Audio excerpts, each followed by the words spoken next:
So what's up? Good morning. Panibagong araw, panibagong umaga mga idol. So for today's video, papasok tayo dito sa May Manila Bay sa Parañaque, Tambo. Ngayon mga idol, bare months na.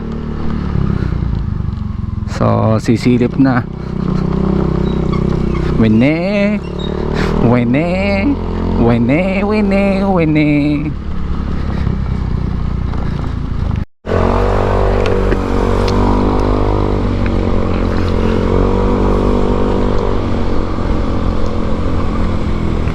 So yung what's up mga idol, nandito tayo sa Sukat, Parañaque.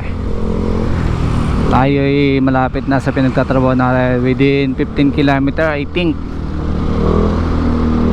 Pero kasi doon kailangan natin makarating ng kahit mga 9:30. But time check, anong oras ba? 9:13.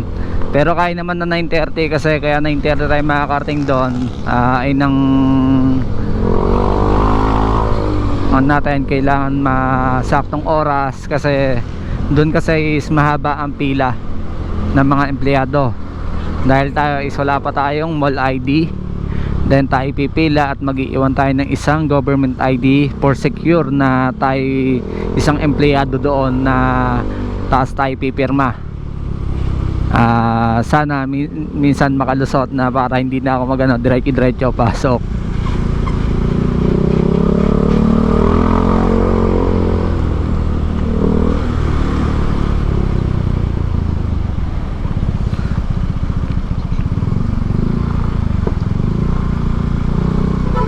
So ayan mga idol, balikan ko ulit kayo mamaya.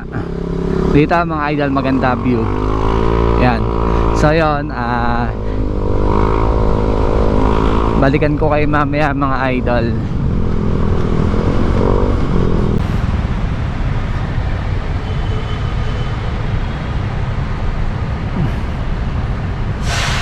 Time check 9:34.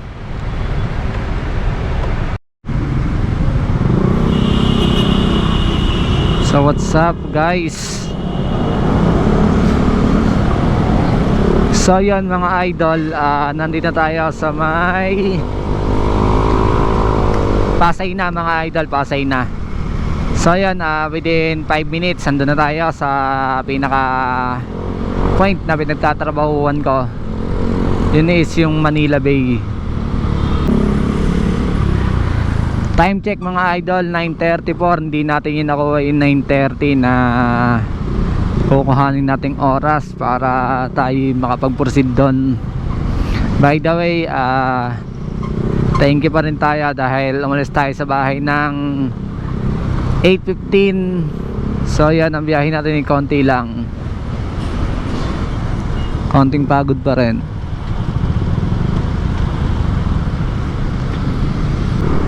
Eto na mga idol, nandito na tayo. Diyan tayo nagtatrabaho mga idol, dyan sa Manila Bay. Ayan, ayun ang area mga idol. So yun mga idol, nandito na tayo no. Yan tayo mga idol.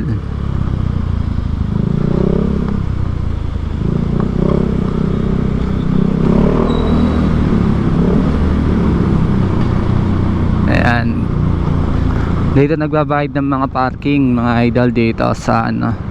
Kaso mamaya tayo magbabayad pagka pauwi na for only 50 pesos. Time check 9:39. So yan, tawagan natin